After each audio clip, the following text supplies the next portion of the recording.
Hello guys, welcome to our channel. सबसे पहले we are very sorry because ये बहुत डिले हो गया क्योंकि मैं भी पढ़ती हूँ यार, थोड़ा बहुत एडजस्ट करना पड़ता है। अब हम स्टार्ट करते हैं अपना numerical section of accounting equation. और आप सब अपने अपनी बुक्स खोल लीजिए और उसमें 5.6 पेज नंबर भी खोल लीजिए, मैंने भी खोल रखा है।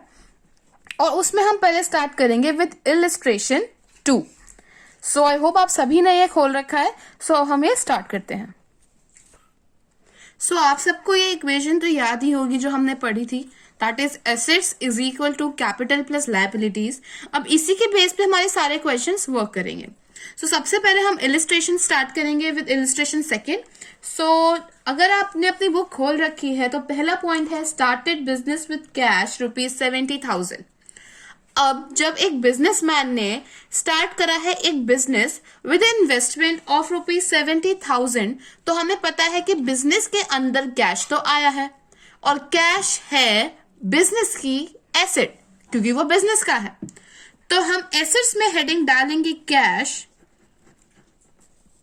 विद 70,000। और मैंने ये चीज आपको पहले ही बताई थी, जब एक बिजनेसमैन पैसा लगा रहा है तो वो बिजनेस की लायबिलिटी हो जाती है कि उसे मिनिमम पेमेंट तो करनी ही करनी है क्योंकि वो इतना पैसा लगाया है, तो एज एन इनकम उसे उसके ऊपर पेमेंट करनी है। तो वो बिजनेस के लिए एक लायबिलिटी भी हो जाएगी और इसलिए ये लायबिलिटी यानी कि कैपिटल के अंडर आ जाए क्योंकि अल्टीमेटली उसकी कैपिटल ही है। और मैंने पहले भी बताया था कैपिटल लायबिलिटीज का एक हिस्सा ही होता है। हम इसे अलग इसलिए लिखते हैं क्योंकि हमें इसमें थोड़ी बहुत एडजस्टमेंट्स करनी होती हैं। और एक और बात जो इसमें हमें ध्यान रखनी है, जब भी अकाउंटिंग इक्वेशन का हम क्वेश्चन करेंगे, हर एक ट्रांजैक्शन का डबल इफेक्ट होगा ही होगा। उससे ज्यादा भी हो सकता है बट उससे कम कभी नहीं होगा। डबल इफेक्ट मिनिमम इफेक्ट है। The next part is credit purchase of goods of ₹18,000। Credit purchase क्या है? उधार पे परचेज करना। है मैंने आपको पहले भी बताया था कि हमने बोला ठीक है भाई हमारे खाते में लिख ले, दे देंगे तुझे। क्रेडिट परचेज हुई है ऑफ गुड्स ऑफ ₹18,000।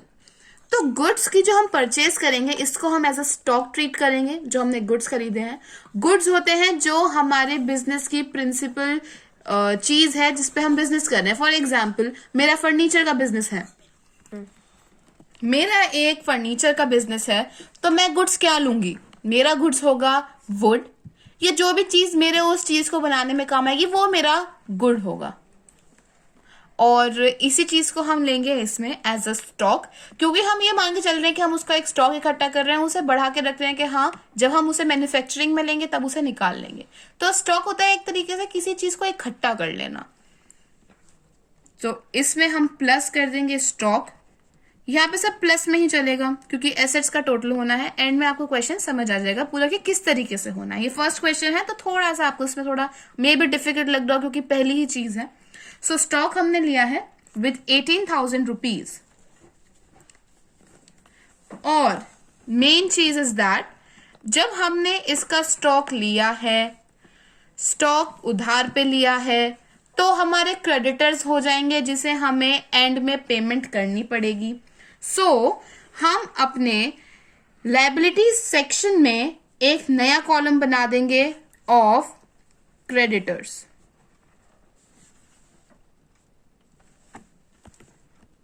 यहाँ पे प्लीज कैपिटल भी लिख लीजिएगा। ये ऊपर की इक्वेशन मैंने आपको बताने के लिए लिखी थी, आप लिख सकते हैं।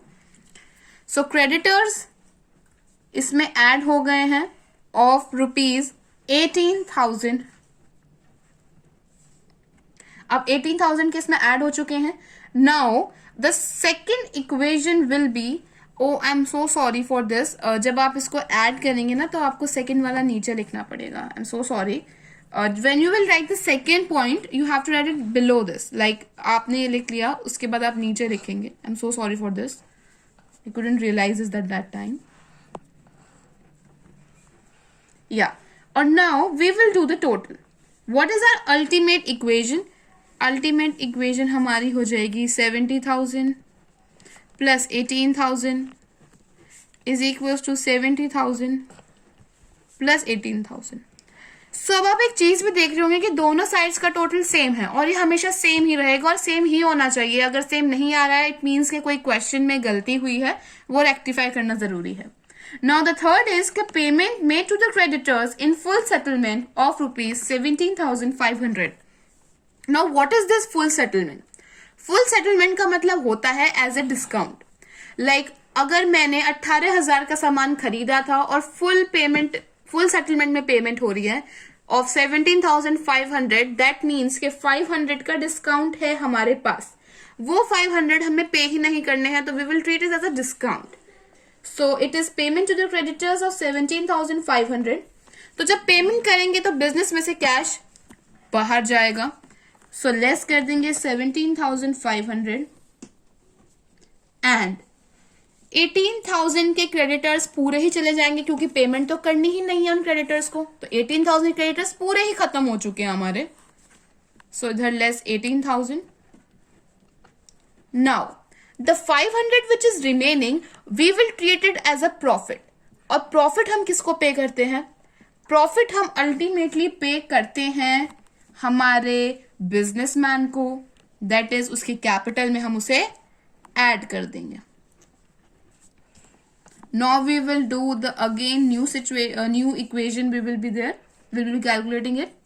It is 52,500 plus 18,000 which is equals to 70,500 and 0.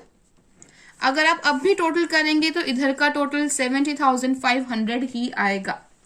Now the last point is purchase of machinery for cash of ₹20,000. मैंने पहले भी आपको चीज बताई थी कि मशीनरी बिजनेस की है तो बिजनेस की एसेट है। एसेट में हम ऐड कर देंगे मशीनरी। मशीनरी ऐड हो चुकी है ऑफ 20,000, तो यहां पे ऐड हो जाएगा 20,000।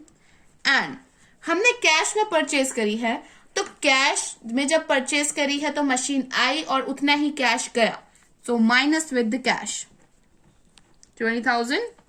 Now the ultimate equation will be 32,500 plus 18,000 plus 20,000 equals to 70,500 and 0.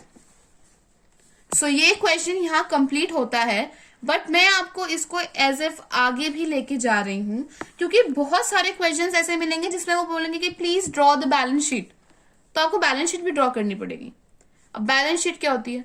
Balance sheet होती है जो आपको एक तरीके की स्टेटमेंट होती है जो आपकी फाइनेंशियल पोजीशन दिखाती है आपकी कंपनी की। सो वो भी किसी क्वेश्चन कोई क्वेश्चन डिमांड कर देता है कि प्लीज ड्रॉ इट। सो वो भी मैं आपको सिखाती हूँ। सो वो मैं आपको नेक्स्ट क्वेश्चन से सिखाऊंगी क्योंकि उसमें काफी सारी ट्रांजेक्शन है, तो वो ज्यादा हेल्पफुल होगा। सो गाइज मैंने सोचा है कि मैं आपको एक बार बैलेंस शीट बता देती हूँ, तो आगे के क्वेश्चन में आसानी रहेगी, ज्यादा कुछ टिपिकल मामला है नहीं। सो सबसे पहले जो हम लिखेंगे वो लिखते हैं बैलेंस शीट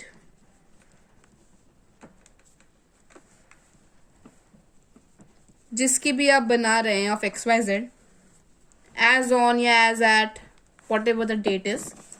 इधर ताकि लेफ्ट हैंड साइड आती है लाइबिलिटीज, आप इसको याद कर सकते हैं L for left and L for liabilities. Right hand side आती है एसेट्स। नाउ बहुत ही इजी तरीका है, जो भी आपकी लास्ट की इक्वेशन बनी है द न्यू इक्वेशन, वो सारा आप कुछ यहाँ पे लिख दीजिए प्लीज, और यहाँ पे प्लीज अमाउंट का जरूर बना दीजिएगा कॉलम। कैश है एसेट साइड में ऑफ 32,500, लिख दीजिए कैश 32,500। स्टॉक है 18,000 का, लिख दीजिए 18,000। मशीनरी है 20,000 की, लिख दीजिए 20,000 ऑफ मशीनरी। नाउ अब हम आते हैं लायबिलिटीज साइड। मैंने पहले भी बोला था कैपिटल जो है वो लायबिलिटीज का ही पार्ट है, सो हम इसे इसलिए अलग ट्रीट कर रहे हैं क्योंकि थोड़ी एडजस्टमेंट्स है, लेकिन बैलेंस शीट में इसको इसके अंडर ही लेंगे। कैपिटल है हमारी ऑफ 70,500, दैट्स इट। और कुछ भी नहीं है लाइबिलिटी साइड, वो जीरो हो चुके हैं क्रेडिटर्स, क्योंकि हमने फुल सेटलमेंट में पेमेंट कर दी थी और 500 का प्रॉफिट आ गया था. Now, if we do the total of this, we will find that liabilities are equal to assets. The total of liabilities is equal to assets total. Just do the total.